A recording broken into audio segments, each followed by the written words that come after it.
Good morning mga bayan, welcome po muli sa ating panibagong update rito sa PNR NCR South sa portion ng San Pedro, Pasita at mismong Santa Rosa, Laguna mga kabayan. Actual segmental box girder installation po ito mga kabayan. Dahil samahan niyo po si Porca Studio, paki-like, follow, subscribe sa ating YouTube channel. Maraming salamat. Ito na. Ito yung portion mga bayan sa San Pedro, Laguna. Ayan po, yung portion rito ay, itong kaharap sa ating kamera ay approaching na po ito papuntang Barangay Tunasan, Muntinlupa mga bayan, na kung saan napakaraming poste na naitayo. At yung iba, may mga pierhead na, pero yung iba ay wala pang pierhead, bubuhusan pala ang tulad niyan sa harapan natin. So yung kaharap sa ating kamera, papuntang Barangay Tunasan. So ito na po mga bayan yung old PNR station ng San Pedro noon. Ayan na po. Naglalagay na sila mga bayan, no? Magbubuhos na sila diyan sa pinaka main column. Sa bandang kaliwa natin, andyan po yung sa harap sa ating kamera ngayon mga bayan, yan na po yung old PNR station ng San Pedro, Laguna. So dito sa kanan natin ay papuntang Pasita po yun. So ayan na po ang progress ngayon dito. Ayan na po yung main column mo, yung mga rebars mga kabayan. So dyan po nakatayo dati yung San Pedro Old PNR Station. So ngayon mga kabayan, pupuntahan natin yung portion ng Pasita Complex, Pasita San Pedro, Laguna. Balik tayo sa Maharlika Highway mga kabayan para dahil matagal po itong natingga, matagal pong walang gumagawa itong portion ng San Pedro papuntang Pasita mga bayan. Matagal pong walang gumagawa rito. At ngayon ay mayroon ng progress at magbubuhos na sila ng pinaka main column. At yung mismong portion ng Pavilion, Binyan, Laguna, yun po yung kung may progress mga bayan, pupuntahan din natin. So ngayon, Pasita Complex muna tayo. Pasita San Pedro, Laguna.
So ngayon mga bayan, narito na po tayo sa mismong Pasita Complex.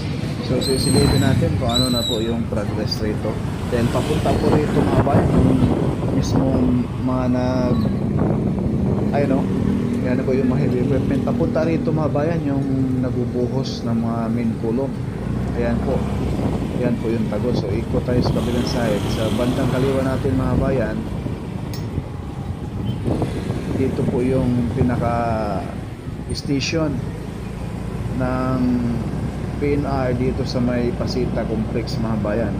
So bakit so posible itong San Pedro Laguna mga bayan, itong Pasita, ayan o, yung mga poste na yan, yan po yung dating station dito sa Pasita mga bayan. So posible itong San Pedro at itong Pasita at yung old station ng PNR dito sa may San Pedro, isa lang to, hindi tulad dati na dalawa, dahil hindi ba biro ang gastos pagtayo ng station mga bayan. So baka isang station lang gagawin rin hindi tulad dati na balik parang dalawang station rito, isa rito sa may Pasita, isa doon sa mismong San Pedro proper mismo. Yung Pasita ay sakop naman yan sa San Pedro Laguna mga bayan. So ayan po, yung kaharap sa ating camera bandang kanan, papunta na po yun ng pavilion. Parang walang mga heavy equipment mga kabayan na nasisilay natin. So sa bandang kaliwa, dyan po yung old Pasita, yung PNR station na nakalampag lang sa lupa mga kabayan.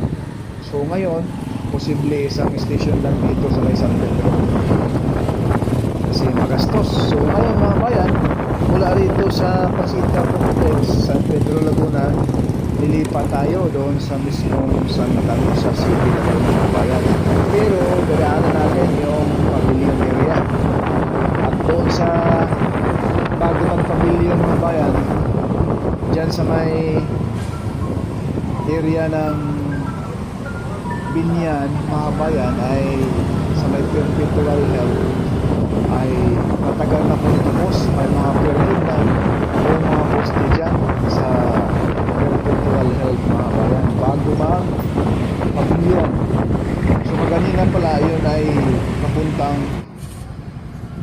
Binyan Station yun. So narito na po tayo mga bayan sa mismong Santa Rosa City, Laguna, na kung saan full blast na po ang paglalatag ng segmental box girder. Ngayon lang. Baka naman wag nyo namang ipagkait, paki-like, paki-share, follow at subscribe na rin sa ating YouTube channel. Hindi man sikat pero nag-aabot ng balitang tapat po kay studio po. So ayan na po mga bayan, nakalambiti na yaang segmental box girder. Ang ganda sana nito mga bayan kung kagaya po ito sa LRT1 Cavite Extension dati na isang buong girder mga bayan, dugtong na po yan, solid. Ang tagal ko nang hindi inaantay. tulad nito na putol-putol. Ganito. Isang lapagan lang yun mga bayan, isang magkabilang poste, napakahabang girder. So ito, kakaiba to, maiiksi, putol-putol isa-isa pag akyat sa taas. Doon na sa taas dudugtong mga bayan.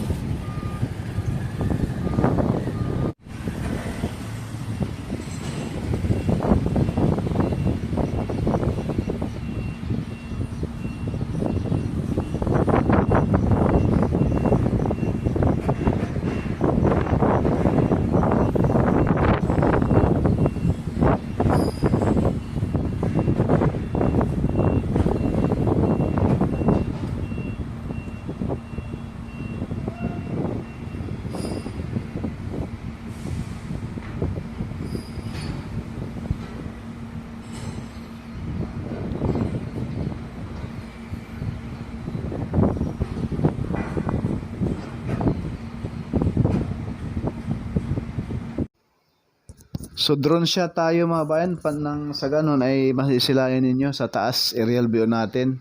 So doon tayo galing kaganina sa mismong pag-install ng segmental box girder. Ayan na po yung launching gantry. Ayan na po yung pang-apat na launching gantry dito po sa Laguna area mga bayan, sa south. Dahil yung dito sa may Santa Rosa, itong orange na launching gantry at kulay pula. Yung kulay pula nasa tapat na ng SM. Ito namang orange ay nasa isang sikat na mall din po rito sa Santa Rosa, Laguna. Ayan po mga bayan. So kaganina dyan tayo sa baba, kitang-kita natin yung pag-angat ng segmental box girder, no?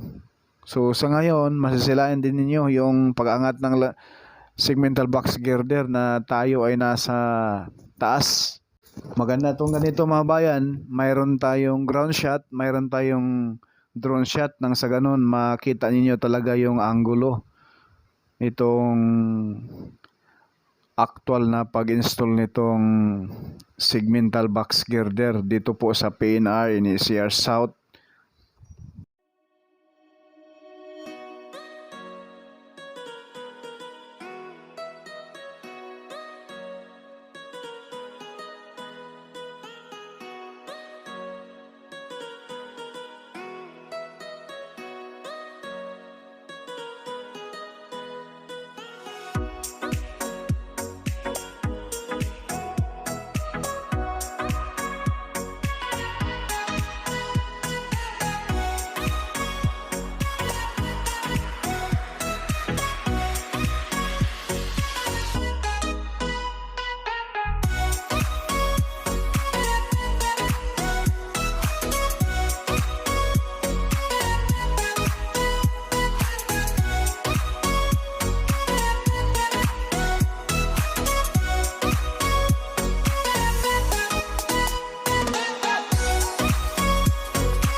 So yun lang po muna mga bayan, yung ating latest update rito sa PNR NCR South actual girder installation dito sa may Santa Rosa City, Laguna mga bayan at San Pedro, Laguna. Porca Studio hindi sikat pero nag-aabot ng balitang tapat. God bless po at maraming salamat.